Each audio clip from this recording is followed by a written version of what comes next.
Welcome to the deep dive. So today we're diving into AI personal assistants. Like Siri, Alexa. They seem to be popping up just about everywhere.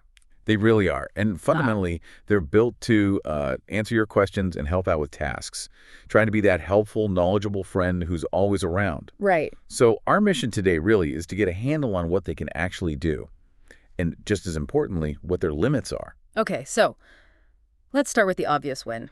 Ease of use. It's a Yeah. big part of the appeal, right? Just talking to get stuff done. Exactly. That's huge. Need the weather forecast.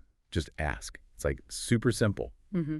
And that low barrier to entry, that's really key to why they've spread so fast. Yeah. It sort of democratizes access to quick info and basic automation. You get answers without having to, type into a search bar. Yeah, it's definitely quick. And it's not just fetching information, is it? They help keep us organized, too. Or absolutely.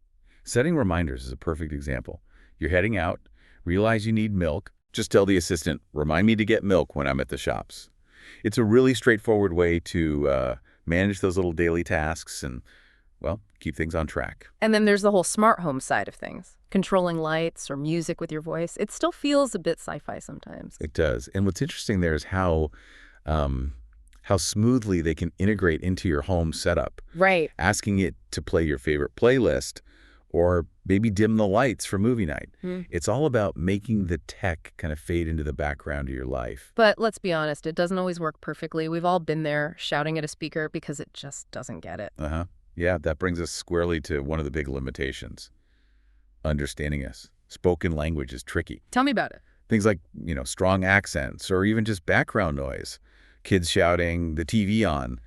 That can easily confuse them. And that definitely leads to some user frustration. Yeah, definitely. And thinking about how they work, they have to be listening, right? Which brings up the privacy thing. That's a really crucial point. They need to listen constantly for that wake word. Mm-hmm. The Hey Siri or Alexa. Mm-hmm. And that inherently raises privacy questions. Are they hearing everything? Are conversations being recorded? Right. Those are the big worries. Now, the companies involved are definitely working on data security and stuff. But it's really important that you, as a user, are aware and maybe take a look at your privacy settings. So it's that balance again, the convenience versus the potential privacy side. Precise. Thinking about practical uses, the pandemic actually showed how adaptable they could be, didn't it? Yeah, that was a good sort of real-world test case. We saw loads of people using them for quick updates on local restrictions or even finding recipes when, everyone suddenly started baking bread. Oh, yeah. The sourdough phase. Right. It just highlighted their versatility, how they could adapt to pretty specific immediate needs. But they do have their limits when things get less factual. If you ask something really deep, like, I don't know, the meaning of life. Exactly. Forget it. They're great for simple, fact-based questions. What's the capital of France? How tall is Mount Everest? Stuff like that. Gotcha. But ask something abstract, something requiring, well, actual understanding or nuance. They tend to fall short. Their understanding is very different from ours. And there's the other big catch. They need the internet, right? They're useless without Wi-Fi. That's a fundamental dependency. No internet connection, no smart assistant, just a silent cylinder of puck. Yeah. And if you've gotten used to relying on them for timers or music or whatever, Yeah. it can actually be surprisingly annoying when the Wi-Fi drops out. Okay, so if we were to sum it all up, Yeah. what's the main takeaway on these AI helpers? Well, look, they're undeniably useful tools. Yeah. They offer real convenience. They help with organization. They simplify a lot of small daily tasks. Mm-hmm.